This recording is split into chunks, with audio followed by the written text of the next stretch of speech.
with a mountain of unpaid bills scattered across her kitchen table, and less than $2,800 in her savings account. Sophia Blackwood stood at the edge of financial ruin, staring at the weathered key to her father's abandoned property that she had avoided visiting for 7 painful years. Desperate and running out of options, she made what everyone in her small Colorado town considered the most foolish decision possible, investing her last dollars to renovate the dilapidated barn her estranged father had left her in his will, a structure that had not been touched since the 1940s. What she discovered hidden behind a false wall in her father's workshop would not only pull her family back from the brink of poverty, but would ignite a frenzied gold rush across 3 states, bringing government geologists, mining companies, and treasure hunters to her doorstep within days of her earth-shattering find. Before we jump back in, tell us where you're tuning in from, and if this story touches you, make sure you're subscribed because tomorrow I've saved something extra special for you. The late afternoon sun filtered through the dusty blinds of Sophia's rented duplex, casting long shadows across the pile of final notice bills that had become her constant companions. The bright red past due stamps seemed to mock her from every envelope. She pushed a strand of auburn hair behind her ear and glanced at the digital clock on her microwave. 5:47 p.m. Her 10-year-old daughter Lily would be finishing her after-school program soon, and Sophia was determined not to let her see the worry that had become etched into her face over these past difficult months. At 34, Sophia never imagined her life would unravel so completely. With a degree in environmental science and a growing career in sustainable agriculture consulting, she had been building a stable future for herself and Lily after her husband, Greg, had abandoned them 3 years ago, leaving nothing but crushing debt and broken promises in his wake. The divorce had been messy, with Greg hiding assets and eventually moving to Alaska, with his new girlfriend effectively removing himself from child support obligations. Then, Lily had been diagnosed with severe asthma and environmental allergies that required specialized treatments and medication. Their insurance covered only a fraction of the costs, labeling many of the treatments as experimental or optional. The mounting medical bills had forced Sophia to take on more clients than she could reasonably handle, working 14-hour days while still struggling to provide the care Lily needed. But it was the unexpected layoff that truly devastated their finances. The small environmental consulting firm where Sophia worked had lost its major government contract, resulting in company-wide layoffs. Despite her excellent performance reviews, Sophia had been among the last hired and first let go. The severance package had barely covered 2 months of expenses, and the job market in rural Colorado was brutally competitive, especially for specialized positions in sustainable agriculture. Unable to maintain her previous income and facing Lily's ongoing medical expenses, Sophia had fallen behind on rent, utilities, and even Lily's medication. Their landlord, a corporate management company based in Denver, had shown no mercy despite her pleas for understanding. "Mom," Lily's voice called from the hallway, her footsteps light as she entered their small living room. Despite the weight of asthma medications and frequent hospital visits, Lily moved through the world with an irrepressible optimism that never failed to amaze Sophia. Sophia quickly slid the overdue notices under a cookbook and arranged her face into what she hoped was a convincing smile. "Hey, sweet pea, how was school today?" Lily appeared in the doorway, her dark hair pulled into a messy ponytail, freckles scattered across her nose, and bright green eyes, so like her father's, that seemed to absorb everything around her. Despite her health challenges, she possessed a quiet resilience and creativity that often left Sophia in awe. "Miss Patterson let me work on my science project during free time," Lily said, dropping her backpack by the couch. "I am researching how gold mining affected Colorado's ecosystem. Did you know that some rivers are still contaminated from mining? That happened over 100 years ago." The mention of gold mining sent a strange shiver down Sophia's spine, reminding her of her father's obsession, one of many topics they had argued about before his death. Jackson Blackwood had spent decades chasing rumors of lost mines and hidden veins of gold. throughout the Rockies, sacrificing his marriage, career, and eventually his relationship with his only daughter in pursuit of what Sophia had always considered a fool's errand. "That is really interesting, Lil," Sophia replied, pushing away the memory. "Maybe we can visit the Historical Society sometime to research it more." As she prepared dinner from their dwindling supplies, pasta with the last jar of sauce, and a small salad from the community garden where she volunteered, Sophia's mind raced through increasingly desperate options. Her sister Claire lived in San Francisco with her husband and worked for a tech company, but they were still paying off student loans and had just had twins. They had already sent what they could spare. Her mother had passed away when Sophia was in college, and her relationship with her father had been strained until his death 7 years ago, leaving her without family support to fall back on. She had already applied for every assistance program available, but the waiting lists were months long, and many required documentation she was struggling to gather. Dr. Martinez, Lily's pulmonologist, had called the previous week with news that made Sophia's situation even more urgent. "Lily's responding well to the new treatment protocol," he had said, his voice kind but concerned. "But consistency is crucial at this stage. Interrupting the medication regimen now could trigger a severe regression and potentially lead to hospitalization."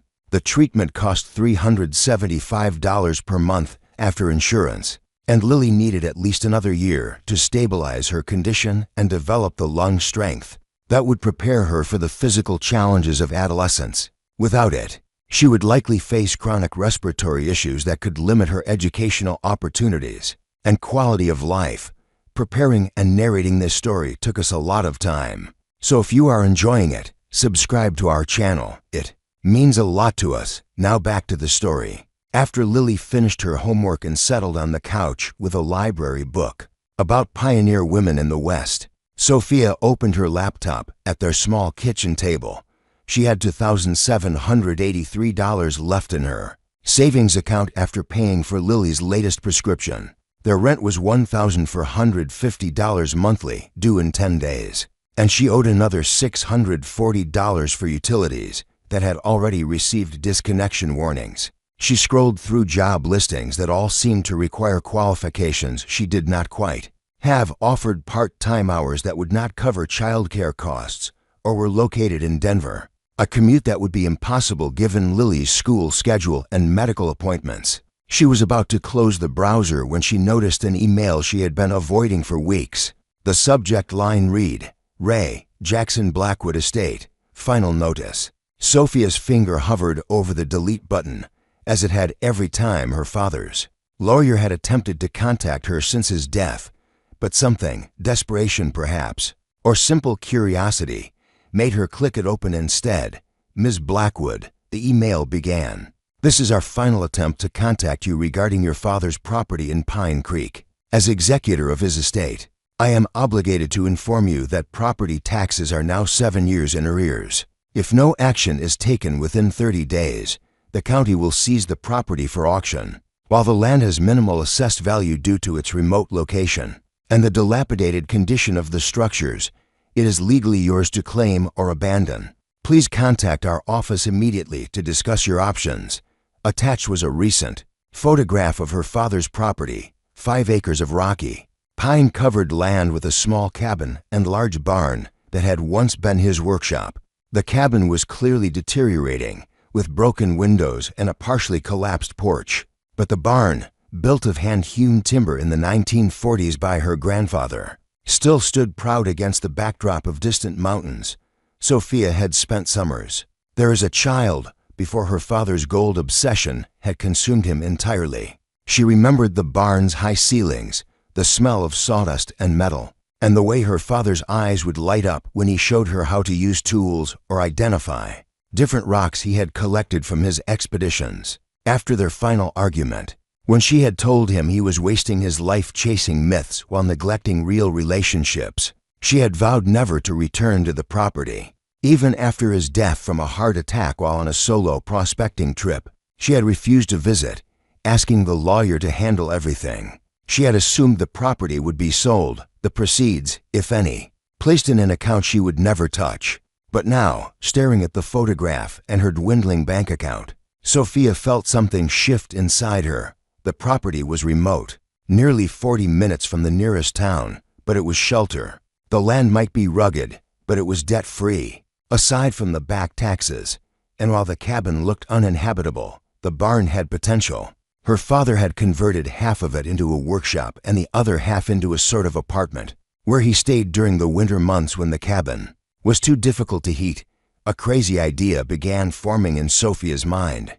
With their savings, she could potentially pay the back taxes, which the lawyer estimated at around $1,200 for such a low-value rural property. That would leave enough to begin basic renovations on the barn apartment, ensuring it had running water, heat, and electricity.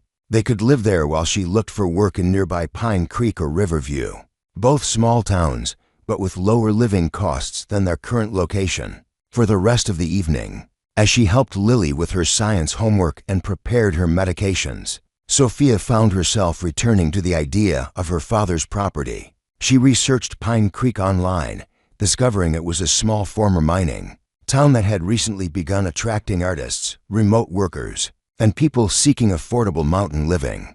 The town had a decent elementary school, a medical clinic that could handle Lily's routine care, and was only an hour from a hospital that could manage her more specialized treatments.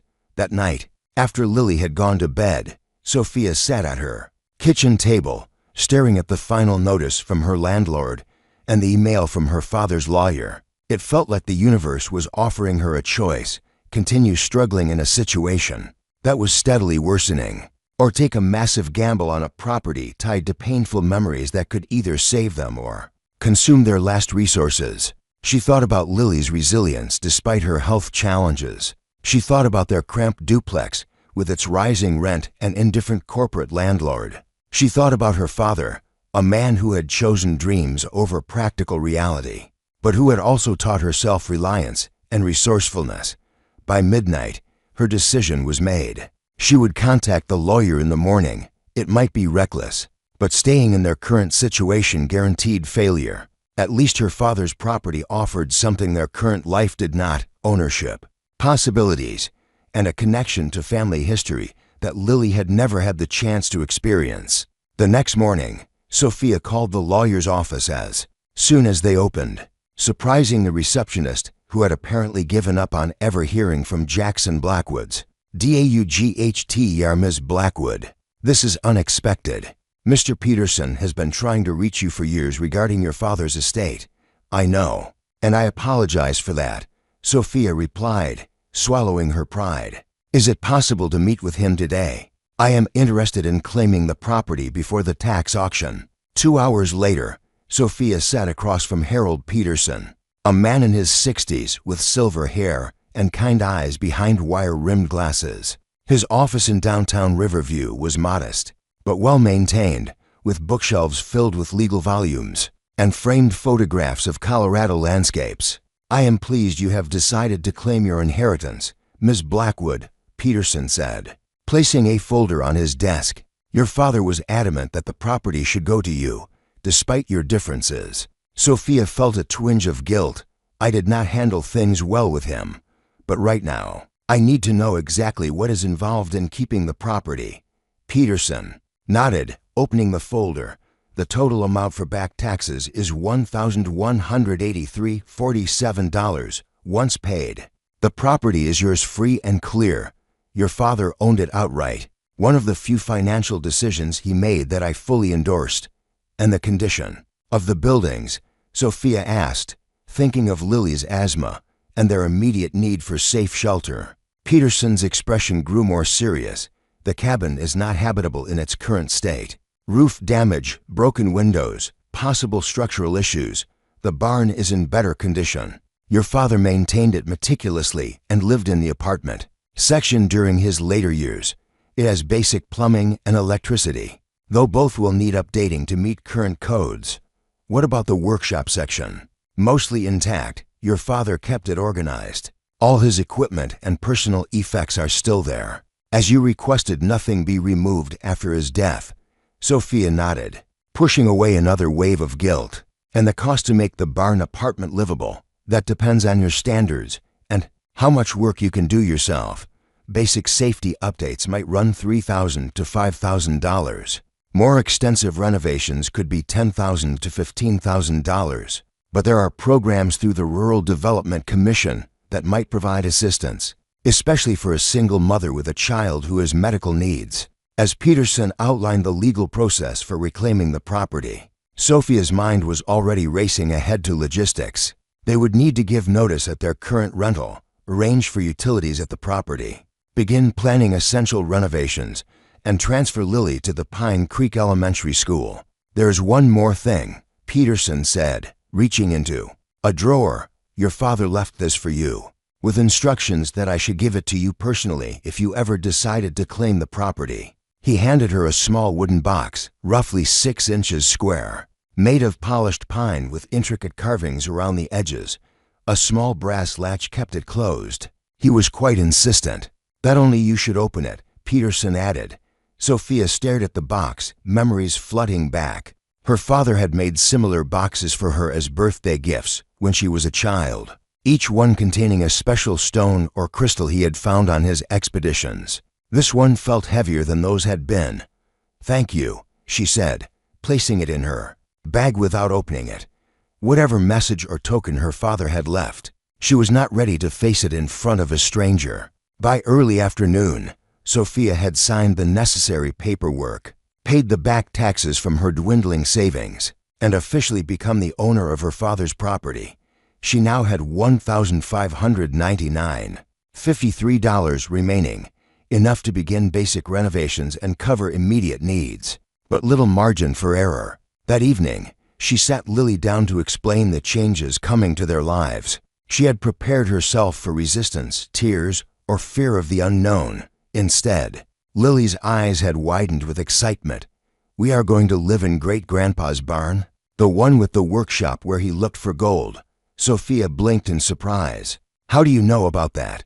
"Dad told me stories before he left," Lily explained. "He said Great-Grandpa was a treasure hunter who believed in a lost gold mine that everyone else thought was just a legend." Sophia felt a flash of irritation that Greg had romanticized her father's obsession while she had worked so hard to create a stable, practical life for their daughter. But Lily's enthusiasm was impossible to dampen. "Can I help fix up the barn? Can I have my own space in the workshop? Can we look for the gold mine too?" Sophia smiled despite her concerns.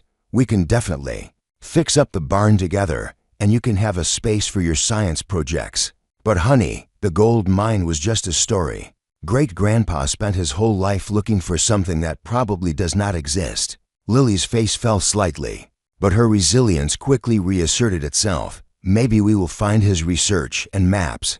Maybe he discovered something he never told anyone about." Rather than arguing, Sophia redirected the conversation to practical matters: packing, school transfer, and what furniture they would bring to their new home. But as Lily chattered excitedly about their adventure, Sophia found her thoughts drifting to the wooden box in her bag, still unopened. Later that night, after Lily had fallen asleep, Sophia finally took out the box and sat with it at their kitchen table. Her hands trembled slightly as she unlatched it, unsure what final message her father might have left.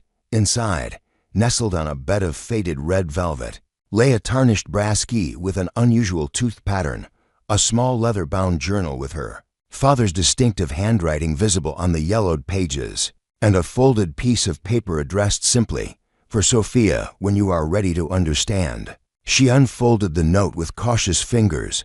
"Sophia," it began in her father's bold handwriting, "if you are reading this, I am gone, and you have finally come back to the place that was always meant to be yours. I know you thought my search was foolish, but some pursuits are about more than practical outcomes.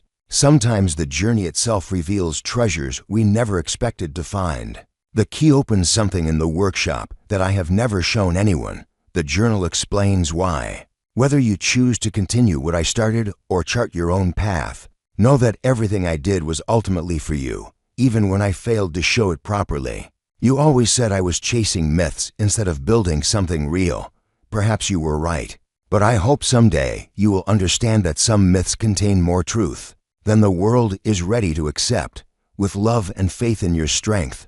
Dad, Sophia stared at the note, emotions warring inside her, anger at his stubbornness, grief for their lost relationship, curiosity about what the key might open, and most surprisingly, a flicker of excitement that felt uncomfortably similar to what she had always criticized in him. The allure of the unknown, the possibility of discovery. She closed the box without examining the journal, not yet ready to immerse herself in her father's thoughts.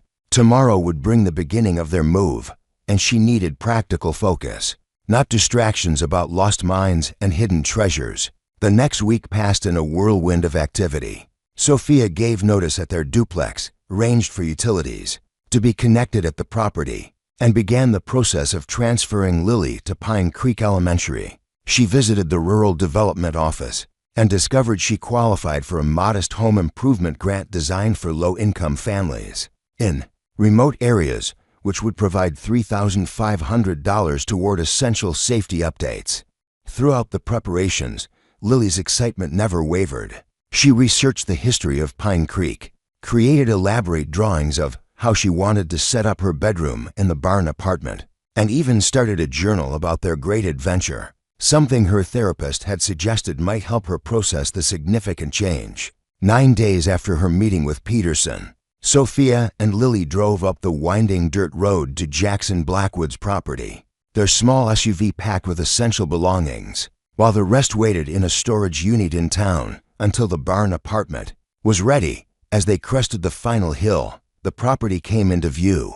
5 acres of pine-studded land nestled in a small valley, with the Rocky Mountains rising dramatically in the distance.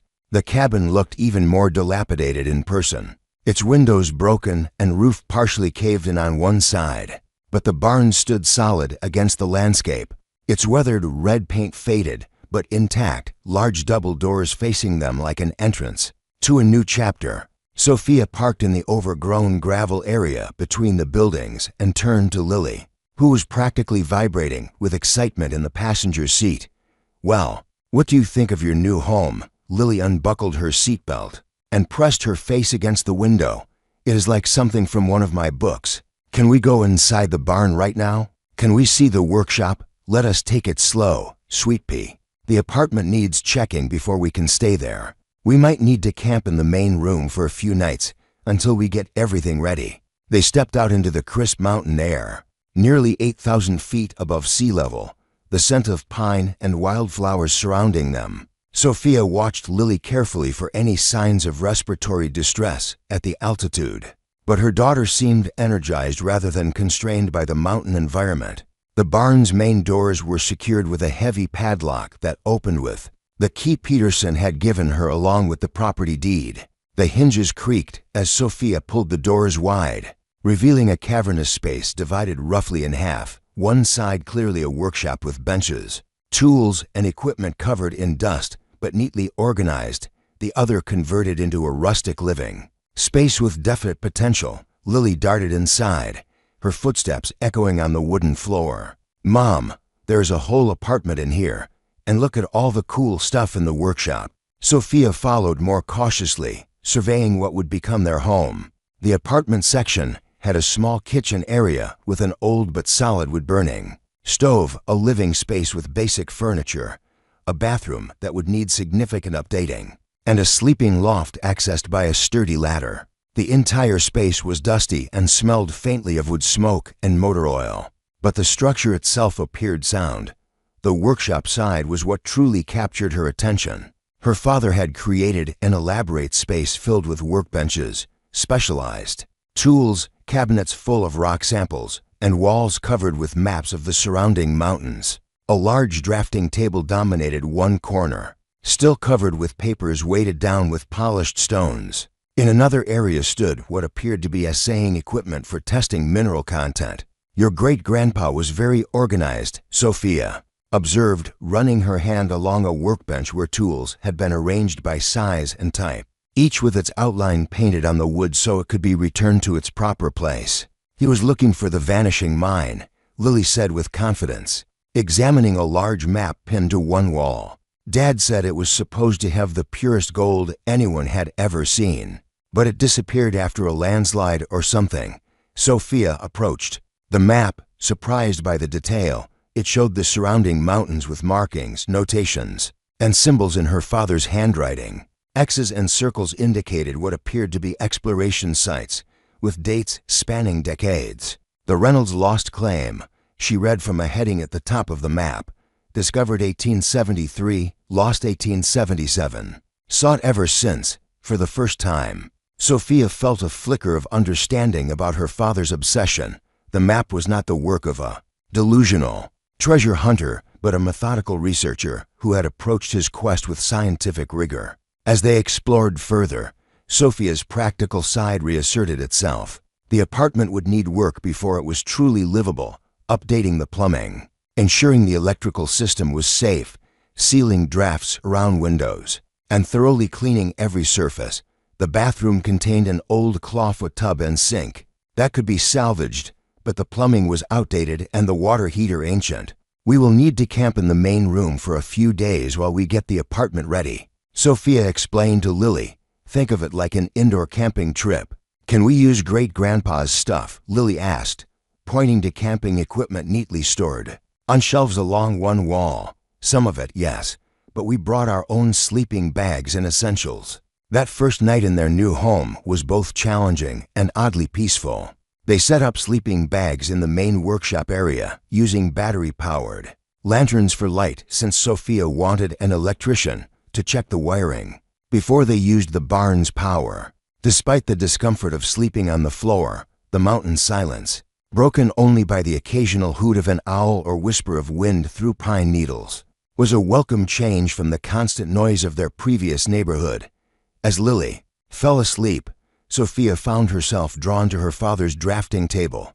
Using her lantern, she examined the papers still spread across its surface, geological surveys, handwritten notes about mineral deposits, and sketches of landscape features that might indicate the presence of gold. One paper contained a list of names, prospectors from the 1870s who had reportedly discovered and then lost the Reynolds claim. What were you really looking for, Dad? She whispered to the empty workshop. Was it just gold or something else? She remembered suddenly the box Peterson had given her. She had packed it in her personal bag, but had not opened it again since that first night. Now, surrounded by her father's life's work, she felt compelled to examine its contents more thoroughly. The journal inside the box proved to be not a personal diary, but a research log, meticulously detailing her father's investigation into the lost mine over decades. He had interviewed elderly residents of Pine Creek who remembered stories from their grandparents, tracked down descendants of the original miners, and cross-referenced historical accounts with geological surveys. According to the legend as Jackson had recorded it, Thomas Reynolds and his partners had discovered an unusually rich gold vein in 1873, extracting nearly $50,000 worth of gold, an enormous sum at the time, before a catastrophic landslide buried the entrance. Reynolds had left detailed maps of the location, but when he returned with investors to reopen the mine, the entire landscape had changed so dramatically that the entrance could not be found. Reynolds died in poverty, considered either a fraud or delusional by most, but a small contingent believed his story and had sought the lost mine ever since. What struck Sophia most was her father's methodical approach. This was not blind faith or foolish hope. He had applied scientific principles, geological knowledge, and historical research to narrow down the possible locations. The journal's later entries suggested he had been closing in on something significant. In the months before his death, the final entry, dated just 2 weeks before his fatal heart attack, Reed cross-referenced the shadow measurements from Reynolds' original survey with modern topographical maps, accounting for the landslide's effect on the western ridge. I have identified 3 potential locations for the original entrance. Site B seems most promising based on mineral samples. We'll begin exploratory excavation tomorrow. There was no record of what he had found, if anything, but a small note in the margin added, "Need to prepare the hidden compartment." If this is what I think it is, the publicity could be dangerous until I have secured proper rights. Sophia closed the journal, her mind racing. Hidden compartment.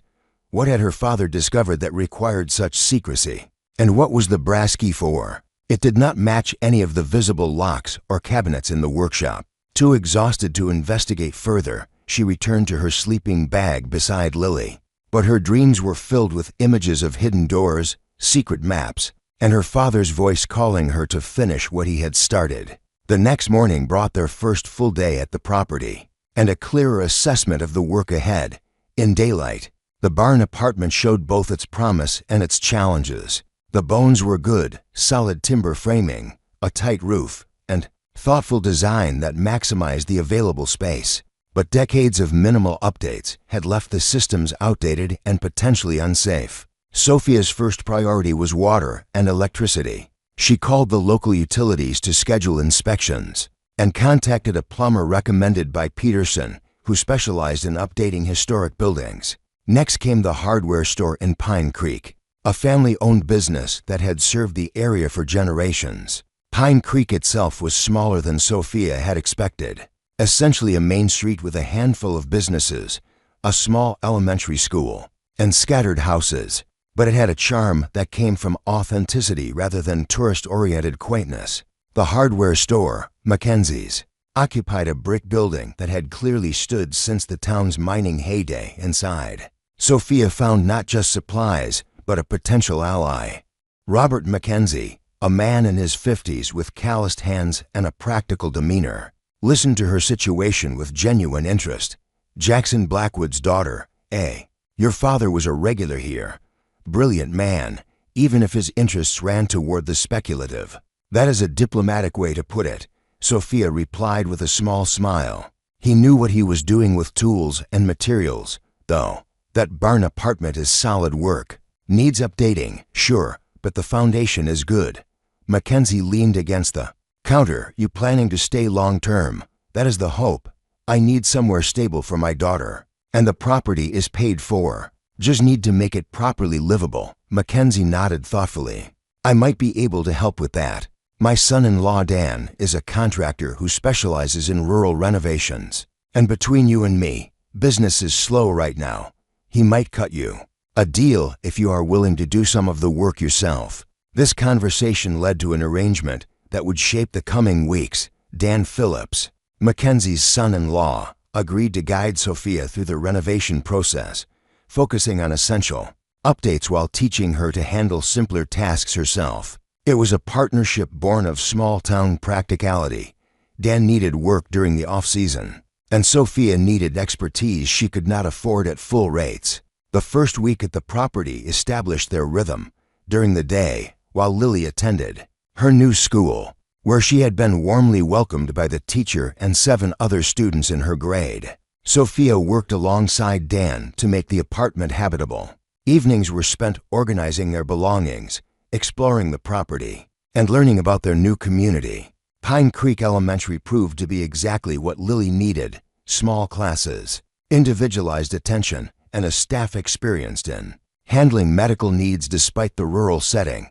Principal Hammond, a woman who had taught in the same school for 30 years before taking the administrative role, personally ensured that Lily's asthma medication schedule was understood by all staff and that emergency protocols were in place. We may be small, but we take care of our own, Hammond assured Sophia. Half our students have some sort of medical consideration. Comes with living at altitude in a former mining region. Lily will fit right in. By the end of the first week, they had running water, certified safe electricity, and a functioning bathroom, with a water heater that no longer made alarming noises. The kitchen area had been updated with a refrigerator salvaged from the hardware store's back room. Previous owner ordered the wrong size, never picked it up, and the wood stove professionally cleaned and certified safe.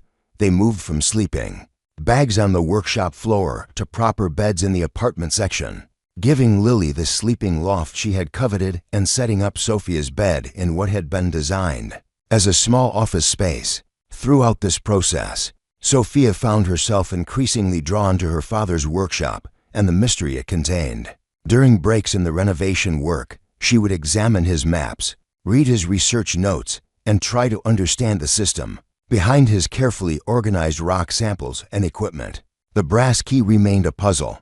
She had discreetly searched for a matching lock, but found nothing obvious. It was Lily who made the breakthrough, though not in the way either of them expected. On Sunday afternoon, 10 days after their arrival, Sophia was organizing kitchen supplies while Lily explored the workshop with permission to look, but not touch anything that might be sharp or heavy. "Mom," Lily's excited voice called suddenly. "I found something weird." Sophia hurried into the workshop to find Lily kneeling beside one of the workbenches, pointing at the wooden floor underneath.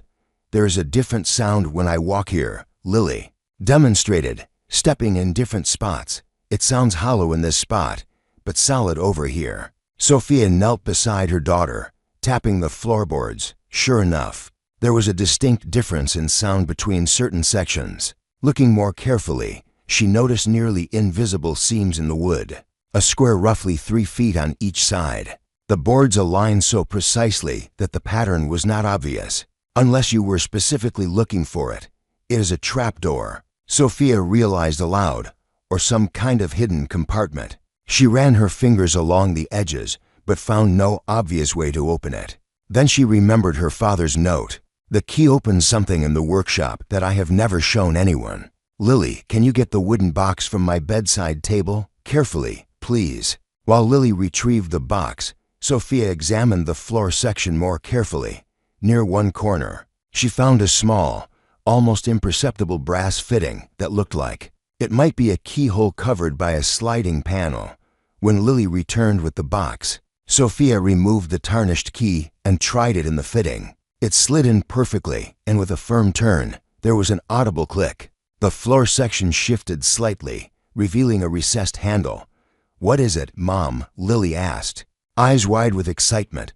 "I am not sure," Sophia replied honestly, "but I think we are about to find out what Great-Grandpa wanted to keep safe." Together, they lifted the trapdoor, revealing a space about 3 feet deep and 3 feet square, lined with metal to protect from moisture. Inside, nestled in protective cloth, lay several items that immediately took Sophia's breath away: a leather portfolio bound with straps, several small canvas bags that clinked with the unmistakable sound of metal, a wooden box similar to the one Peterson had given her but larger, and what appeared to be an antique surveying tool wrapped carefully in oilcloth.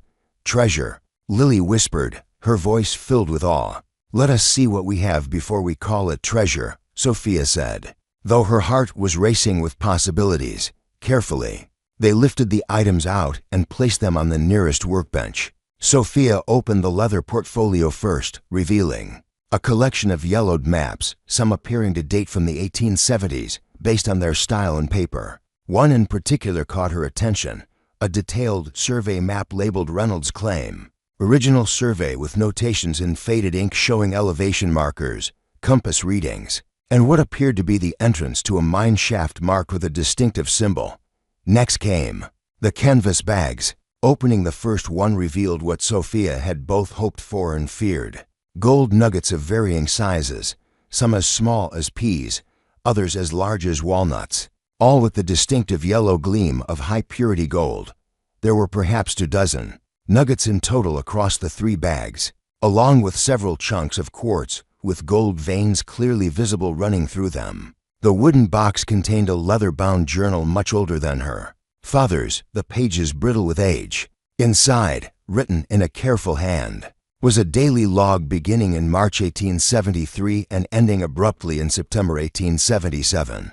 The first entry read, "Claim established following second assay, Reynolds Harker, and myself equal partners. Initial samples show remarkable purity, possibly as high as 23 carats. Reynolds insists on secrecy until we determine full extent of the vein." The surveying tool, when unwrapped, proved to be a transit compass from the 1870s, beautifully preserved and still in working condition. "This belonged to the original miners," Sophia said softly, piecing together what they had found. "These are the actual maps and journal from the lost Reynolds Claim. Dad found them. Or maybe they were passed down through our family."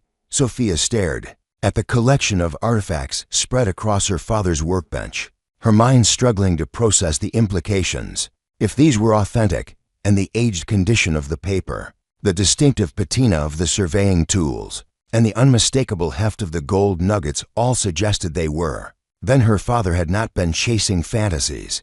He had found tangible evidence of the Reynolds lost claim, a discovery that could potentially change everything for her and Lily. "Mom, are we rich now?" Lily asked, carefully touching one of the gold nuggets with a fingertip. "I do not know, sweet pea," Sophia replied. "Honestly, these items are definitely valuable, but there is a lot we need to understand before we can know what it all means." As a trained environmental scientist, Sophia understood enough about geology to recognize that the samples were significant.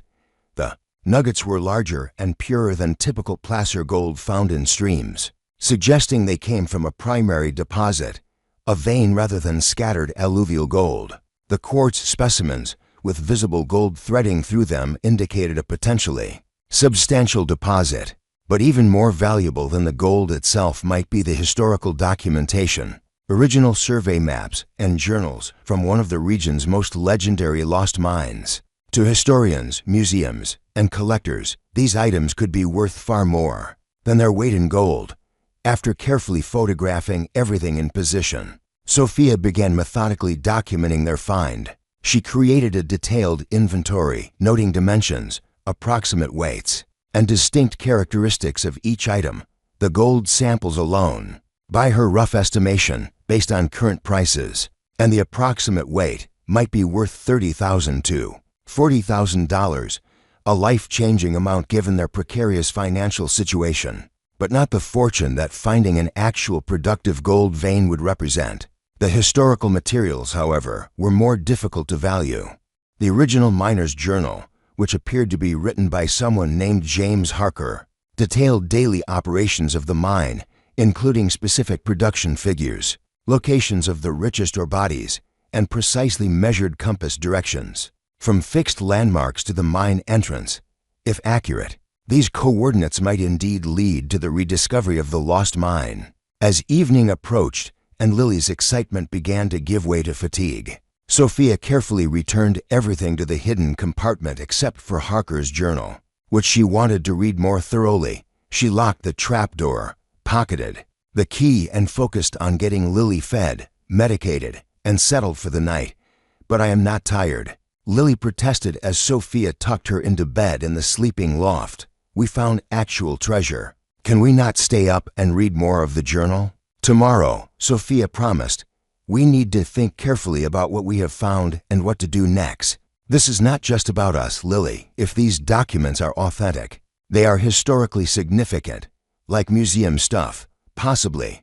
And if they really do lead to a lost gold mine, there are legal considerations about mineral rights and land ownership.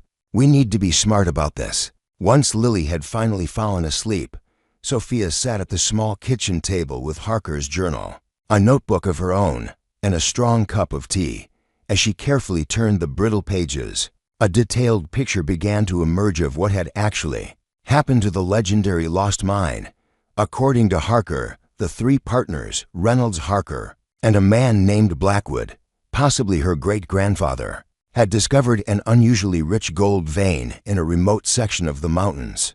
Rather than filing an official claim immediately, which would have alerted others to their find, they had worked the mine secretly for nearly 4 years, periodically transporting small amounts of gold to different assay offices across the region. To avoid raising suspicion about the source, the operation had been remarkably productive, with Harker meticulously recording each partner's share. By Sophia's calculation, they had extracted gold worth approximately $50,000 in 1870s currency, equivalent to well over $1 million today. But tensions had grown between the partners over how to proceed, with Reynolds pushing to bring in investors to expand operations, while Harker and Blackwood preferred to continue their small, secretive approach. The final entries detailed the catastrophic landslide that had buried the mine entrance. Following unusually heavy spring rains in 1877, Reynolds had been inside the mine when it collapsed, but had escaped through a ventilation shaft. The partners had spent months trying to reopen the main entrance, but the scale of the landslide made it impossible with their limited resources. The last entry Dated September 18, 1877, read, Reynolds departed for Denver to secure investment for heavy machinery. Blackwood, and I fear his desperation will lead him to reveal too much. We have agreed to conceal our most promising samples and the precise coordinates until his return. The landscape has been so altered that casual searchers will never locate the main shaft without our detailed measurements from the new ridge formation. I have entrusted copies of the critical survey data to Blackwood for safekeeping, as he is the most meticulous among us. There the journal ended abruptly. Historical records, as documented in her father's research notes, indicated that Reynolds had never secured his financing. He had died in Denver in 1878, widely considered a deluded failure or a fraud. But what had happened to Harker and the original Blackwood? Had they ever attempted to reopen the mine? Why had the precise location remained lost if they had the coordinates? Sophia turned to her father's journal for possible answers, focusing on the sections where he discussed his family connection to the mine. According to his research, James Blackwood, her great-great-grandfather, had eventually homesteaded the property where they now lived, approximately 5 miles from the mine site. He had lived a modest life as a carpenter and farmer, giving no indication that he possessed information about a lost gold mine. Upon his death in 1921, his son, her great-grandfather, had inherited the property and workshop. Her father speculated that either James Blackwood had been unable to relocate the mine, despite having the coordinates, perhaps due to massive changes in the landscape, or, more intriguingly, had deliberately chosen not to pursue it further after some unknown event. He had, however, apparently preserved the documentation and samples, passing them down through the family as a carefully guarded secret. Her grandfather had known about the family connection to the Reynolds claim, but had considered it little more than an interesting piece of family lore. It was her father who had become obsessed with finding the truth, dedicating decades to researching historical records, geological surveys, and old mining claims. His final journal entries suggested he had been on the verge of a breakthrough, having used modern topographical mapping and GPS technology to translate the old survey coordinates to current landscape features. The hidden compartment containing the historical materials had been his way of preserving the evidence until he could secure proper mineral rights to the area where he believed the mine entrance was located. But his sudden death had left the discovery incomplete. Now it was up to Sophia to decide what to do with this unexpected inheritance. Not just physical artifacts, but a mystery spanning nearly 150 years. As she finally went to bed in the early hours of the morning, Sophia's mind whirled with possibilities and concerns. The gold samples alone could solve their immediate financial problems. The historical documents might be valuable to museums or collectors. But if the coordinates really could lead to the rediscovery of a rich gold vein, the implications were far more significant. Modern mining operations could extract gold far more efficiently than 19th century methods, potentially making even a moderate-sized vein extremely valuable. But there were serious complications to consider.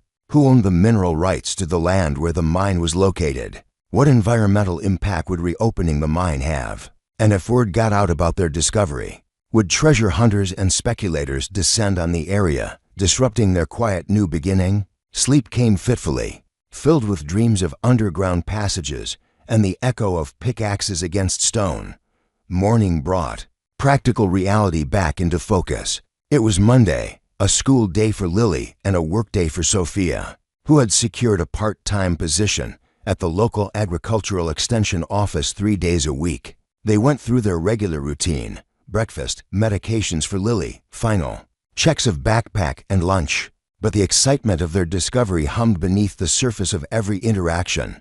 Remember, we are keeping this our secret for now, Sophia reminded Lily as she dropped her at school. No talking about treasure or gold mines, okay? I know, Mom, Lily replied with surprising seriousness. Great-grandpa kept it secret for a reason. After work, Sophia drove to the county records office in Riverview, where she spent 2 hours researching property boundaries and mineral rights in the area where she suspected the mine might be located. What she discovered was both encouraging and complicated. The The land that likely contained the Reynolds claim was now part of the Pike National Forest, federal land where new mining claims were heavily restricted, but not impossible to establish. Historical claims that predated the creation of the national forest sometimes retained their validity if they could be proven with original documentation. The process for verifying such claims was complex and typically required legal assistance. But it was not hopeless. That evening, after Lily was asleep, Sophia spread the original survey maps across the kitchen table and compared them with modern topographical maps of the region. Using her father's research and her own environmental science training, she began the process of translating the 1870s measurements to current landmarks. The challenge was significant. The landscape had been dramatically altered not just by the original landslide, but by nearly 150 years of erosion, forest growth, and occasional wildfires. Modern roads and trails did not exist when the original surveys were made, and some of the reference points used by the miners, like the lightning-struck pine with 3 trunks or the boulder shaped like a wolf's head, were impossible to identify with certainty.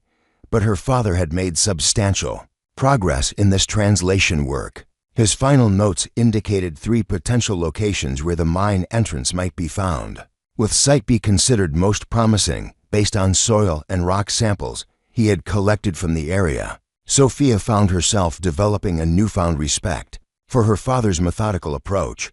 This had not been the wild goose chase she had always assumed. He had applied genuine scientific principles to his search, combining historical research, geological knowledge, and careful field observation. The notes reflected a mind that was analytical and thorough, qualities she had inherited from him but had never acknowledged.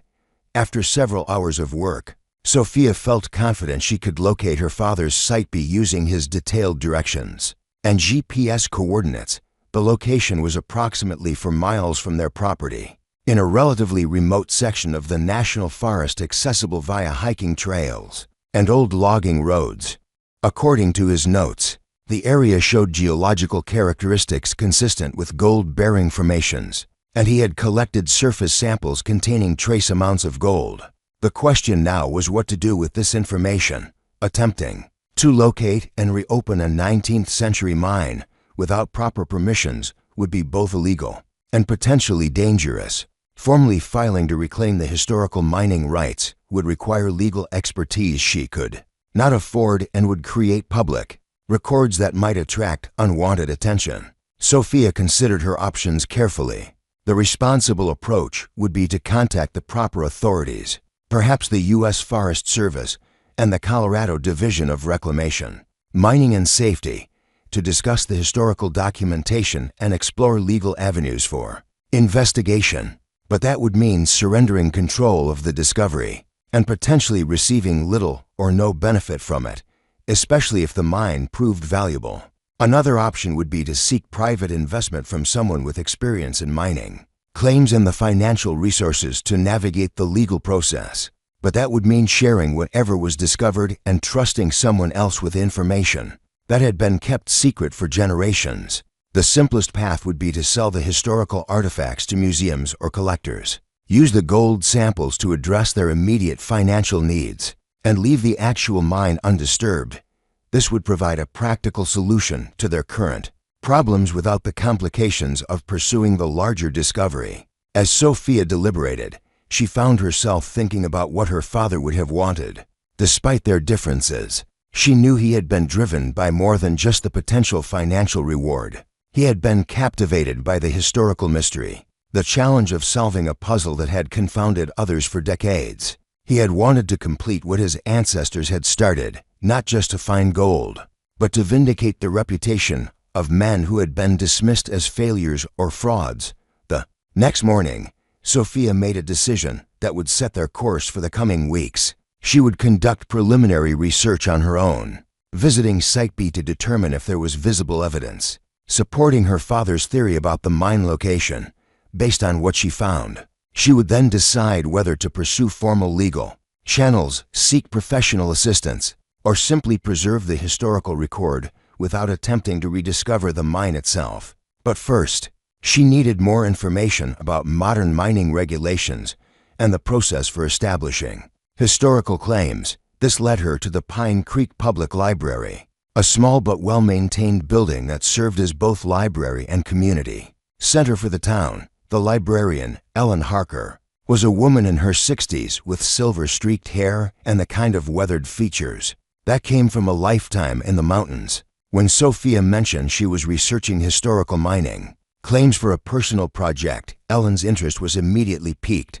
"My family has been in Pine Creek since the mining days," Ellen explained, leading Sophia to a local history section that occupied a special corner of the library. "My great-great-grandfather was a miner himself. Family legend says he was involved in one of the richest strikes in the county, though it did not end well." Sophia felt a chill of recognition. Was his name James Harker, by any chance? Ellen's eyes widened. "Why, yes. How did you know that?" In that moment, Sophia faced a crucial decision. How much to reveal to this woman who might be a direct descendant of her ancestor's mining partner? After a brief hesitation, she chose cautious honesty. "My great-great-grandfather was James Blackwood. I believe he and your ancestor may have worked together." Ellen Harker sat down slowly, her expression a mixture of shock and intrigue.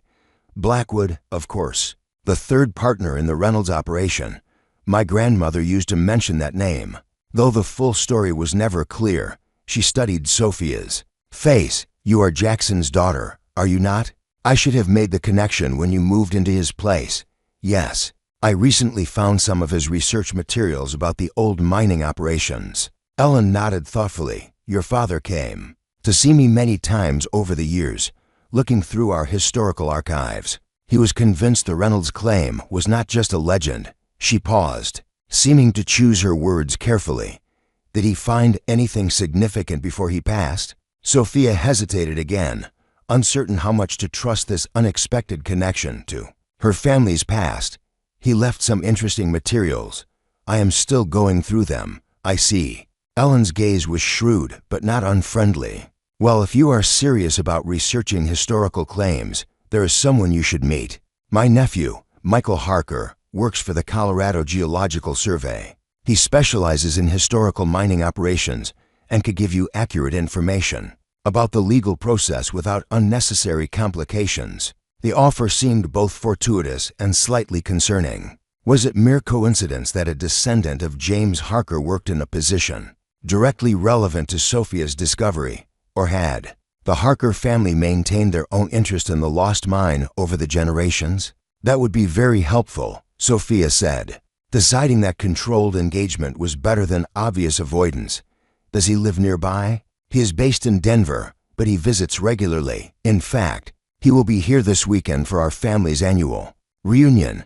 I could introduce you if you would like." Sophia agreed to the introduction, reasoning that understanding the official processes would be valuable regardless of what path she ultimately chose. Ellen provided several books on Colorado mining history and regulations, which Sophia checked out along with children's books for Lily, to maintain the appearance of a casual visit. As Sophia left the library, her mind raced with new questions and possibilities. The Harker connection was unexpected but potentially valuable. If Ellen's family had preserved their own records about the Reynolds claim, combining that information with the Blackwood materials might provide a more complete picture. But it also meant that others might have been pursuing the same discovery her father had sought, and might have their own claims to whatever was found. The next few days passed in a blur of normal activities overlaid with secret research. Sophia worked her shifts at the Agricultural Extension Office, helped Lily with school projects, and continued the barn apartment renovations alongside Dan Phillips.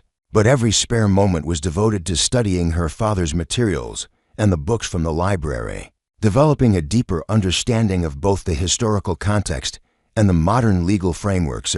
Rounding abandoned mines on Thursday afternoon, with Lily at a friend's house for a playdate, a development that delighted Sophia. Seeing her daughter forming normal social connections despite their unusual circumstances, Sophia decided to make her first exploratory visit to Site B. The location was accessible via a combination of Forest Service roads and hiking trails. Sophia packed essential gear, water, first aid supplies, basic tools, her father's detailed notes, and a handheld GPS device she had borrowed from the Agricultural Extension Office. She left a note for Dan explaining she was surveying the property boundaries and would return by evening, then set out in her SUV.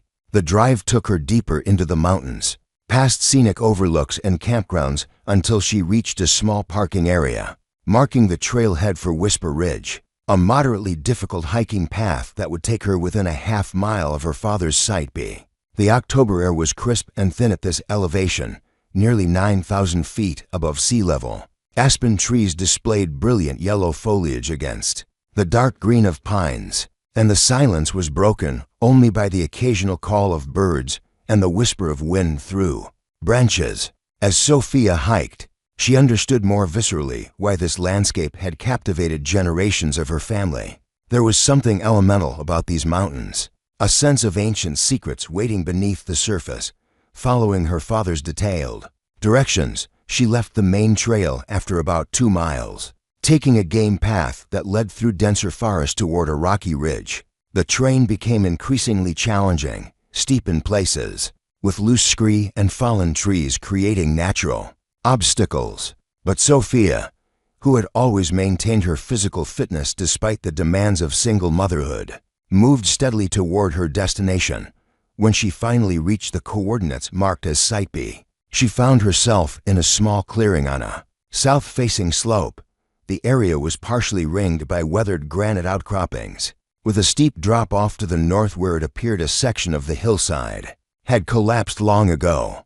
Looking at the topography with educated eyes, Sophia could see how this might indeed be the site of a historic landslide, one significant enough to bury a mine entrance completely. She began a methodical survey of the area, referring frequently to both her father's notes and the original maps. The landscape had clearly changed dramatically since the 1870s, but certain features remained recognizable, particularly a distinctive formation her father had called the Sentinel, a tall spire of rock that matched a sketch in the original miner's journal.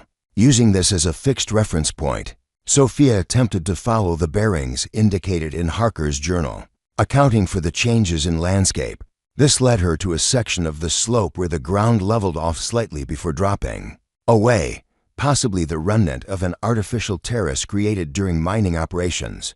The area was now covered with mature pines and underbrush, but as Sophia carefully examined the ground, she noticed subtle signs that this was not entirely natural terrain. There were faint linear patterns beneath the forest floor, places where the contour did not quite match the surrounding hillside. To an untrained eye, it would appear completely natural, but Sophia's environmental science background helped her recognize the ghost of human activity beneath decades of natural reclamation. Her heart racing with excitement, she began a more detailed examination, carefully moving leaf litter and using a small trowel to investigate promising areas. After about an hour of meticulous work, she uncovered something that sent a shock of validation through her entire body. A rusted metal object partially embedded in the compacted soil. Carefully excavating around it, she revealed what appeared to be a mining rail spike, the kind used to secure narrow-gauge track in 19th-century mining operations. It was the crucial question, whether to bring Michael Harker fully into her confidence. Sophia studied him carefully, trying to gauge his character and intentions. As a scientist himself, he would understand the value of the discovery beyond simple treasure hunting. As a descendant of James Harker, he had a legitimate connection to the historical find, and as a professional geologist with connections to regulatory agencies, he could provide expertise she desperately needed. I would, she decided, but I need to understand your intentions first. What would you hope to do if we confirmed this is indeed the Reynolds claim? Michael considered the question thoughtfully. Professionally, I would want to document the discovery properly, its historical significance, geological context, and environmental implications. Personally, he glanced at his aunt, I would want to vindicate the reputation of our ancestors, who were dismissed as failures or frauds when they were actually successful prospectors, who chose discretion over fame. And the gold, Sophia pressed. If there is still a viable deposit, that is more complicated, Michael admitted. Extracting gold from a historical mine on federal land would require navigating substantial regulatory hurdles. It would likely necessitate partnership with a mining company, with the resources to manage the legal process and physical operations. But if successful, it could certainly provide financial benefits to the descendants of the original partners, including both our families. Ellen reached across the table to touch Sophia's hand. What Michael is not saying directly is that neither of us is interested in cheating you out of what rightfully belongs to your family as well as ours. If there is value to be found, it should be shared according to the original partnership agreement. The sincerity in the older woman's eyes convinced Sophia more than any legal assurances could have. I appreciate that, and I agree whatever we discover belongs to both families historically, whatever the modern legal implications might be. Michael seemed relieved by this understanding. Then I suggest we combine our resources, your father's research and my professional expertise, to determine exactly what we are dealing with. Once we have a clearer picture, we can discuss next steps. They arranged to meet the following morning for an expedition to the site Sophia had discovered. Michael would bring specialized equipment for a more thorough assessment, while Sophia would share her father's detailed notes and coordinates. As they parted outside the cafe, Michael hesitated, then spoke with careful deliberation. There is one more thing you should know. You and I are not the only ones interested in the Reynolds claim. There is a mining corporation, Westridge Resources, that has been quietly researching historical claims throughout this region. They have already approached several families with local mining history, including distant branches of the Harker family, seeking information about lost mines. How do you know this? Sophia asked. They approached me 6 months ago in my professional capacity, asking me to evaluate some historical mining documents they had acquired. Documents that mentioned the Reynolds operation, though without the specific details we possess. Michael's expression grew serious. They are well-funded and persistent. If word gets out about tangible evidence of the Reynolds claim, they will move quickly to secure whatever rights they can. This new information added urgency to their investigation. If a corporate entity was already pursuing the Reynolds claim, the window for Sophia and the Harkers to establish their historical connection might be narrowing. That evening, as Sophia prepared dinner in their increasingly comfortable barn apartment, she shared a simplified version of developments with Lily. So Mr. Harker is like our cousin from a long time ago? Lily asked, setting the table with careful precision. Not exactly a cousin, but his family and ours were connected through the mine. His great-great-grandfather and our great-great-grandfather were partners, and he wants to help us find the gold mine too. Sophia smiled at her daughter's consistent focus on the treasure aspect. He wants to help us understand the historical significance of great-grandpa's discovery. The mine itself might not be accessible anymore. It has been almost 150 years since the landslide. But if we do find it, we will be rich, right? Lily persisted. Sophia sat down beside her daughter, recognizing an opportunity for an important conversation. Sweetie, I want you to understand something. What we have found is already valuable in many ways. It is a connection to our family history. It is an important historical discovery. And yes, the gold samples themselves are worth something. But true wealth is not just about money, I know, Lily said with the slight impatience of a child who had heard such platitudes before. It is about family and love and stuff. Yes, but it is also about having purpose and doing what is right. Sophia chose her words carefully. Great-grandpa spent his life searching for this mine, not just because of the gold, but because he believed in finishing what his ancestors started. He wanted to uncover the truth when others had dismissed it as fantasy. Lily considered this, her expression thoughtful beyond her years. So it is about believing in something even when other people think you are wrong? Exactly, and about persistence, continuing to work toward a goal even when it is difficult. Sophia smoothed Lily's hair gently. That is something I admire about you too, you know. The way you never give up, even when your asthma makes things harder. Lily beamed at the unexpected praise. And now we are finishing what great-grandpa started, right? Like a family mission. A family mission. Sophia echoed, liking the phrase. Yes, I suppose we are. The next morning dawned clear and cold, with the first hint of winter in the air. Sophia prepared carefully for the expedition, packing more extensive supplies than on her previous visit, additional tools, cameras, sample bags, and enough food and water for a full day in the field. She had arranged for Lily to spend the day with her new friend Emma's family, not yet ready to involve her daughter in the potentially hazardous exploration of an abandoned mine site.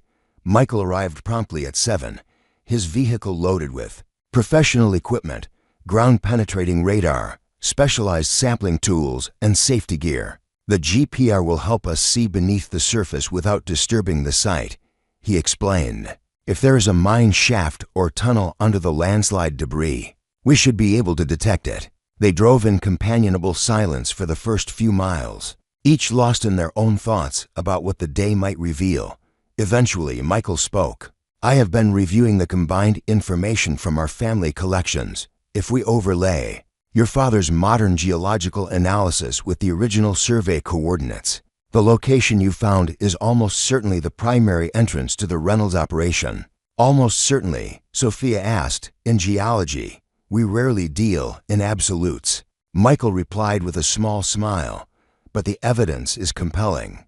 The question is what remains after 145 years of erosion, forest growth, and potential collapse of underground workings. They parked at the same trailhead Sophia had used previously and began the hike to Site B. The additional equipment made for a more strenuous journey, but Michael proved to be both physically capable and considerate, adjusting his pace to match Sophia's and sharing the heavier loads. As they hiked, their conversation revealed more common ground than Sophia had expected. Both had pursued scientific education, despite financial challenges. Both felt deep connections to the Colorado mountains beyond mere aesthetic appreciation, and both had experienced significant personal losses. Michael's wife had died of cancer 5 years earlier, leaving him to raise their son alone until he left for college. That is partly why I understand your caution, Michael explained as they navigated a particularly steep section of trail. When you are solely responsible for a child's well-being, every decision carries extra weight. You cannot afford to chase fantasies or take uncalculated risks. Exactly, Sophia agreed, surprised by his insight. Yet here I am, pursuing a legendary, lost gold mine. Michael laughed. But you are doing it methodically, based on evidence and research. That is not chasing fantasies. It is following where solid information leads, even when the destination seems extraordinary. When they reached the clearing Sophia had identified previously, Michael became all business, setting up his equipment with practiced efficiency, while Sophia marked the locations where she had found mining artifacts. The ground-penetrating radar survey took nearly 2 hours of careful work, with Michael creating a grid pattern across the area where the mine entrance was most likely located. As the data began to accumulate on his tablet screen, his expression grew increasingly animated. This is remarkable, he said finally, showing Sophia the composite image. There is definitely a void beneath this section of the slope, approximately 12 feet below the surface, extending horizontally into the hillside. The dimensions are consistent with a mining tunnel from that era. Sophia felt a surge of excitement. So the mine is still there, just buried. At least part of it appears to be intact. Michael confirmed. The entrance was clearly obliterated by the landslide, but the main tunnel seems to have survived. In fact, he manipulated the image, enhancing certain features.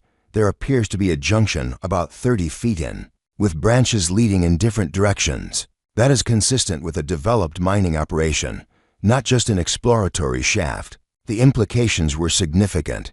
If substantial portions of the mine remained intact beneath the surface, the gold vein might still be accessible with modern excavation techniques. Even more importantly for immediate purposes, the GPR data provided compelling evidence that this was indeed the legendary Reynolds claim, confirming both the historical records and Sophia's father's research.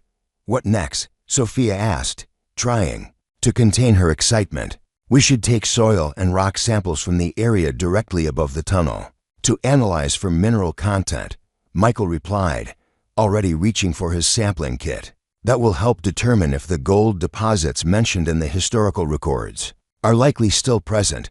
We should also document everything thoroughly, photographs, precise GPS coordinates, detailed notes. If we decide to pursue this officially, we will need comprehensive documentation. For the next several hours, they worked as an efficient team, collecting samples, mapping the site precisely, and creating the kind of scientific documentation that would stand up to official scrutiny. Michael's expertise complemented Sophia's environmental science background, allowing them to assess both the potential value of the discovery and its possible environmental implications. By mid-afternoon, they had assembled compelling evidence that they had indeed located the Reynolds claim and that it potentially contained significant gold deposits, still accessible with modern mining techniques. The question now was how to proceed with this knowledge. As they packed up their equipment for the return hike, Michael broached the crucial topic. We have several options, each with different implications. We could file a claim based on historical rights, which would create a public record but establish legal standing. We could approach Westridge Resources from a position of strength, with documented evidence of the mine's location and our ancestral connection. Or we could seek partnership with a different mining entity that might offer better terms. Sophia considered these options as they began the trek back to the trailhead. What about environmental concerns? This area is part of the National Forest. Would modern mining operations even be permitted? It is complicated, Michael admitted. There are exemptions for historical claims that predated the forest designation, but they require extensive environmental impact studies and mitigation plans. Modern mining is far less destructive than historical methods, but it still has significant impacts. This raised a profound question for Sophia, one that touched on her professional values as an environmental scientist. Could she in good conscience pursue a mining operation in a national forest, even if it meant financial security for her and Lily? Was there a way to balance the legitimate historical claim with responsible environmental stewardship? As they discussed these complex issues, the sound of voices ahead on the trail caught their attention. Rounding a bend, they encountered a group of 3 people with professional-looking equipment similar to their own, taking soil samples and photographs of the surrounding area. Michael tensed visibly. Westridge Resources, he whispered to Sophia. The woman in the red jacket is Victoria Crane, their chief geologist. I have met her at industry conferences. Before Sophia could respond, Victoria looked up and noticed them. Recognition flashed across her face as she spotted Michael. Dr. Harker, what a surprise to find you out here. Her tone was friendly, but her eyes were sharply assessing, taking in their equipment and Sophia's presence with obvious interest. Michael maintained his professional composure. Ms. Crane, conducting field research for the Geological Survey. Victoria's smile did not reach her eyes. What a coincidence. We are doing preliminary environmental assessments for potential recreational development. The explanation was plausible, but unlikely given the remote location and the specific nature of their sampling equipment. Introductions were made with surface cordiality, though Sophia noticed how carefully Victoria observed her reaction to the Westridge name. The encounter was brief but charged with unspoken competition, ending with Victoria casually mentioning that Westridge had exciting projects developing in the area and would love to consult with local experts like Dr. Harker. As they continued down the trail, safely out of earshot, Michael's expression was grim. They are getting close. Those were not random samples they were taking. They are systematically surveying this area, probably based on historical research similar to what our families preserved. How much time do we have? Sophia asked. Hard to say. They do not have our precise information, but they have resources and professionals working full-time on this. We should assume weeks rather than months before they narrowed down the potential locations significantly. This accelerated their timeline dramatically. What had seemed like a discovery they could carefully consider now demanded more urgent decisions. By the time they reached their vehicles, both agreed they needed to move quickly to protect their interests and the historical significance of their find. Let me make some calls, Michael said as they loaded their equipment. I have contacts at the Colorado Division of Reclamation, Mining and Safety, who can advise us on the proper procedures for documenting a historical claim. And I know an attorney who specializes in mining law. She could help us understand our options without creating public records prematurely. They agreed to reconvene the following evening at Sophia's place, where they could review their findings with Ellen and discuss next steps. As Sophia drove to pick up Lily from her playdate, her mind whirled with possibilities, concerns, and an unexpected sense of partnership with the Harkers that had transformed her isolated struggle into a shared mission. Emma's mother, Karen, greeted Sophia warmly when she arrived at their comfortable farmhouse on the outskirts of Pine Creek. The girls have had a wonderful day. They built a fort in the barn, collected chicken eggs, and Emma has been teaching Lily to ride our gentlest pony. A pony? Sophia had not expected equestrian activities and felt a flash of concern about Lily's asthma. With the barn dust and animal dander, Karen smiled reassuringly. Lily mentioned her asthma right away. We made sure she used her inhaler before they went near the barn, and she has had no problems at all. The mountain air seems to agree with her. As if to confirm this assessment, Lily came running from the barn, cheeks flushed with healthy excitement rather than respiratory distress. Mom, I rode a pony named Butterscotch, and I collected 6 eggs all by myself. And Emma's dad is teaching us how to make a real leather bracelet. The transformation in her daughter over these past weeks struck Sophia profoundly. In their previous life, Lily had been regularly sidelined by her condition, watching other children's activities from the periphery. Here, she was thriving, still, managing her asthma, but not defined or limited by it. The mountain environment, which Sophia had initially worried might exacerbate Lily's respiratory issues, seemed instead to be strengthening her. Our company was founded specifically to develop resources responsibly, Martinez explained. We use technologies that reduce environmental footprint compared to traditional methods, and we have experience working within national forest boundaries under strict regulatory oversight. The financial projections she presented were sobering in their magnitude. Based on the preliminary data, the combined gold and rare earth elements could represent a deposit worth hundreds of millions of dollars over the life of the operation. Even a minority stake and royalty structure would potentially generate more wealth than either family had imagined. This would be a long-term development, Martinez cautioned. From legal approval through environmental assessment to actual production could take 3 to 5 years. We would provide advance payments against future royalties during the development phase, but the major financial returns would come only after production begins. This timeline was actually reassuring to Sophia. It suggested a methodical, responsible approach rather than a rush to extract maximum value quickly regardless of consequences. It also allowed time for proper historical documentation and community engagement. After Martinez departed with samples for more detailed analysis and copies of their documentation for her company's legal team to review, Sophia, Michael, and Ellen gathered to discuss their impressions. I found her credible and her approach responsible. Michael said, their environmental commitments align with current best practices, and their financial proposal seems fair given the development costs they would assume. Ellen nodded agreement. They also expressed genuine interest in the historical aspects. Martinez mentioned potential support for a local museum exhibit about the Reynolds claim and its rediscovery. Sophia had been impressed as well, but maintained her cautious approach.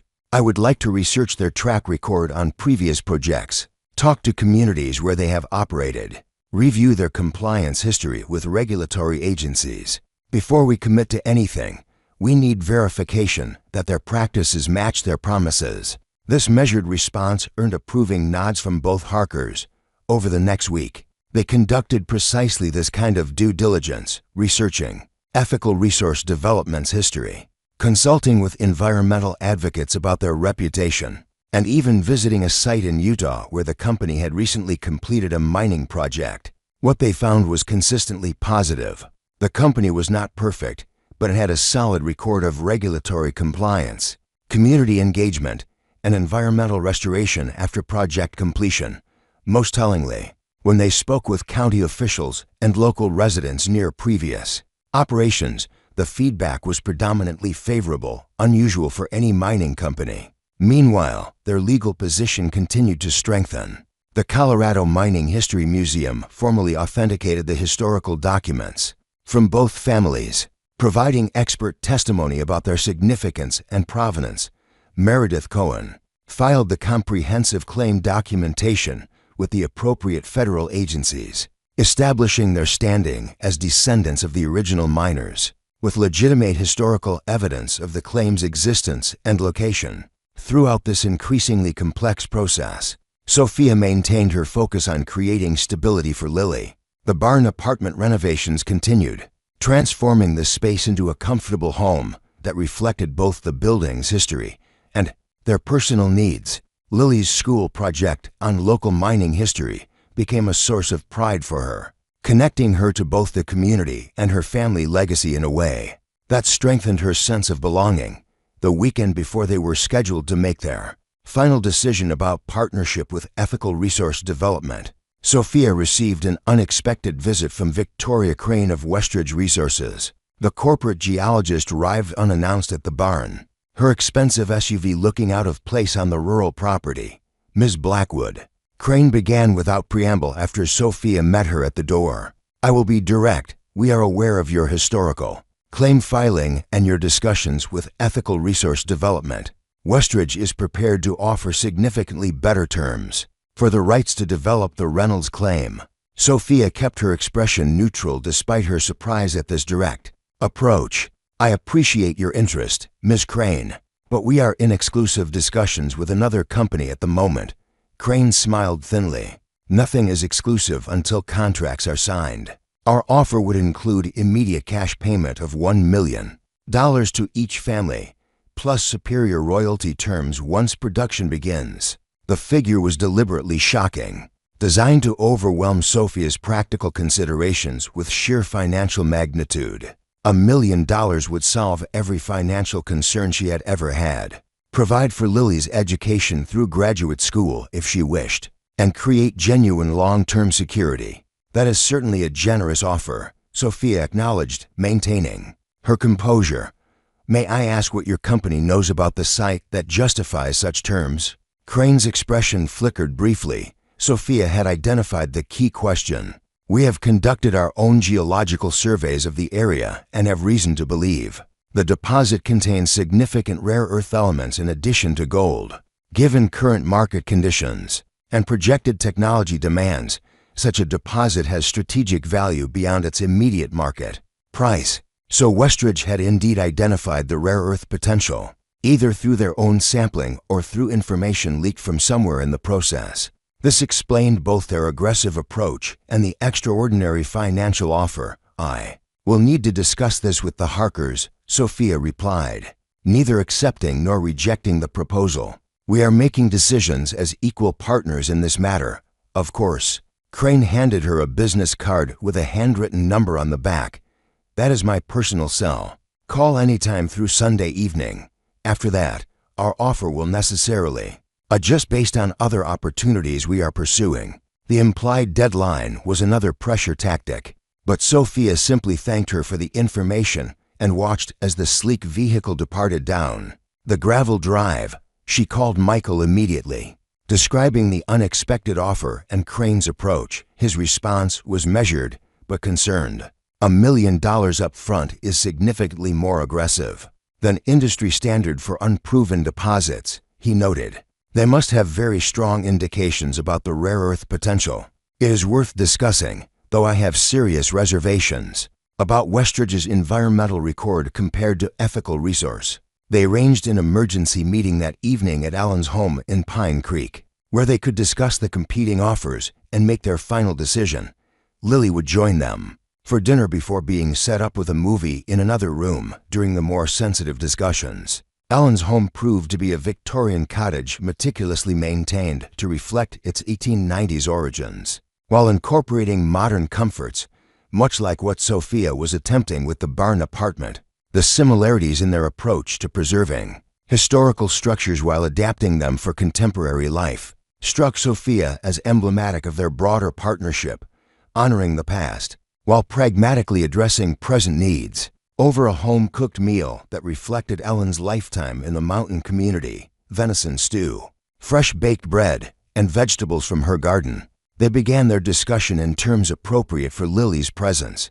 "We are deciding how best to share great-grandpa's discovery with the world," Ellen explained to the child. "Whether through a museum exhibit, a book about the history, or maybe even reopening the mine to show people how gold was discovered in the old days." Lily considered this seriously, showing the thoughtfulness that often surprised adults who underestimated her.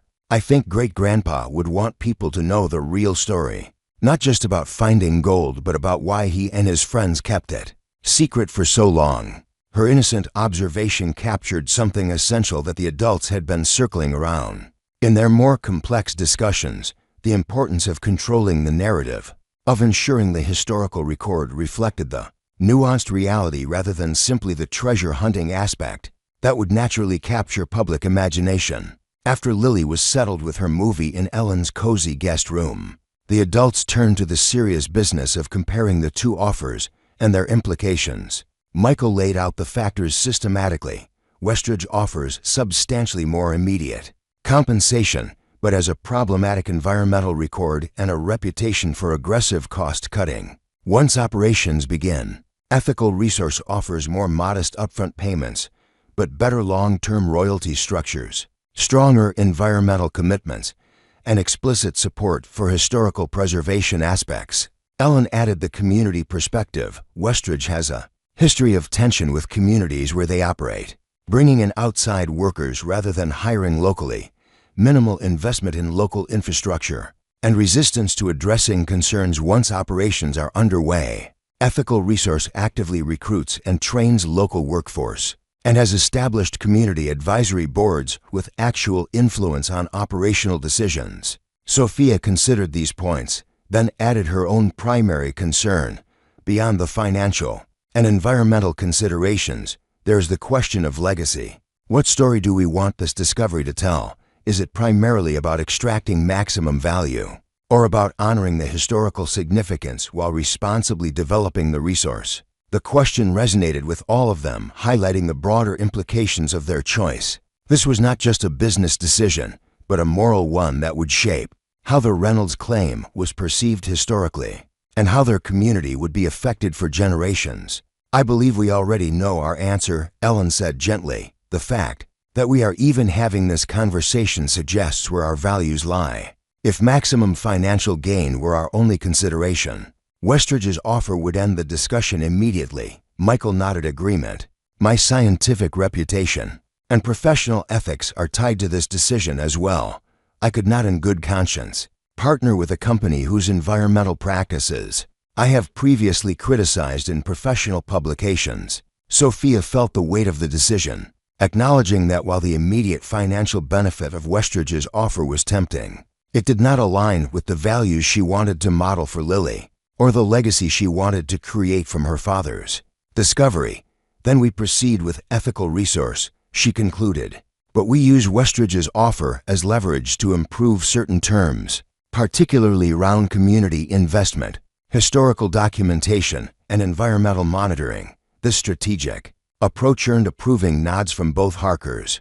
They spent the next hour outlining their negotiation priorities for the final agreement.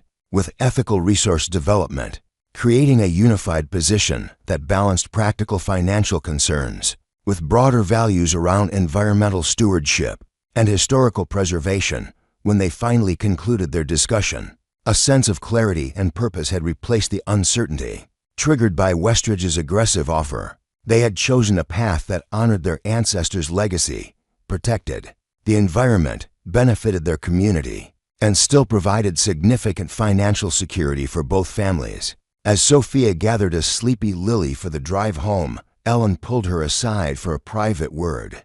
"Your father would be proud of the decision you made tonight," the older woman said softly. "Not just because you are validating his lifelong work, but because you are approaching it with wisdom and integrity he would have respected deeply."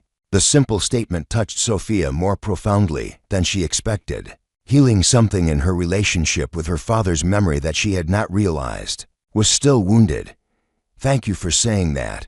It means a lot coming from someone who knew him well." The next morning, Sophia called Victoria Crane and politely declined Westridge's offer. citing their commitment to ethical resources approach despite the financial differential. Crane's response was predictably corporate, expressing disappointment while maintaining professional courtesy, but her final comment revealed more genuine emotion. "You are making a mistake, Ms. Blackwood. In this industry, sentiment is expensive and loyalty rarely rewarded. But I respect your decision and wish you luck with your chosen partner." The following week brought the formal signing of their partnership agreement with Ethical Resource Development. The terms reflected their negotiated priorities: responsible environmental practices, community investment, support for historical documentation, fair financial compensation, and ongoing involvement of both families in key decisions about the project. The initial payments, while less than Westridge's dramatic offer, were still substantial, enough for Sophia to complete the barn renovation without financial strain, establish a college fund for Lily, and create a small foundation to support environmental education in Pine Creek. The long-term royalty structure would provide sustainable income for generations, ensuring that both families would benefit from the discovery their ancestors had made nearly 150 years earlier. 6 months later, on a crisp spring morning, Sophia stood with Lily, the Harkers, Catherine Martinez, and a small group of community leaders at the site they now confidently identified as the Reynolds claim. The environmental assessment was underway, the legal process moving forward as anticipated, and the historical documentation nearly complete for publication and museum exhibition. A ceremonial marker was being placed to commemorate the site's historical significance, not just the mine itself, but the story of how it had been lost, preserved in family memory, and rediscovered through generations of careful stewardship and research. As Lily helped Ellen unveil the bronze plaque, Sophia felt the convergence of past and future, of her father's persistence and her own pragmatism, of historical legacy and contemporary opportunity. The plaque's inscription captured this beautifully. The Reynolds claim discovered 1873, lost 1877, rediscovered 2023 through the preservation of family knowledge, the dedication of generations of researchers, and the collaboration of descendants, committed to responsible stewardship of both history and resources. The gathered community applauded as the sunlight caught the polished bronze, but for Sophia, the most meaningful moment came when Lily looked up at her, with eyes bright with understanding beyond her years. "We did it, Mom," she said simply. "We finished great-grandpa's quest." "We did," Sophia agreed, her arm around her daughter's shoulders. "But we also started something new, something that will continue long after us." It was the perfect distillation of what their journey had become, not merely the completion of her father's unfinished search, or the solution to their financial struggles, but the beginning of a new chapter that honored the past while creating possibilities for the future. Conclusion: when Sophia Blackwood first stood at her father's abandoned property, with less than $3,000 to her name, she could never have imagined how completely her life would transform. What began as a desperate gamble to avoid homelessness became a journey of rediscovery, not just of a legendary lost gold mine, but of family connections, community support, and personal strength. The Reynolds claim had indeed proven to contain treasure, but the true wealth Sophia discovered went far beyond gold and rare earth minerals. She found healing for old wounds with her father's memory, understanding his passion in ways she never had before. She witnessed her daughter Lily flourish in their new mountain home, her health improving and her confidence growing as she embraced their family's remarkable legacy. Most importantly, Sophia discovered her own capacity to navigate complex challenges with integrity and wisdom. In choosing a path that balanced financial security with environmental responsibility and historical preservation, she created a legacy that would benefit not just her family, but an entire community for generations to come. The old barn that had once seemed like a last resort had become a true home, just as her father's obsession that she had once dismissed had become a meaningful mission. They completed together across the boundaries of life and death. In renovating her father's barn, Sophia had renovated not just a building, but her understanding of family, of purpose, and of what constitutes true wealth in a life well lived. As she watched Lily proudly explaining the history of the Reynolds claim, Two visitors at the new museum exhibit, Sophia recognized the perfect symmetry of their journey. They had begun with nothing but a key to an old barn and a hidden journal. Now they held the keys to a future filled with possibility. All because she had found the courage to open a door her father had left for her, leading to discoveries more valuable than gold. Up next, you've got two more standout stories right on your screen. If this one hit the mark, you won't want to pass these up. Just click and check them out. And don't forget to subscribe and turn on the notification bell so you don't miss any upload from us.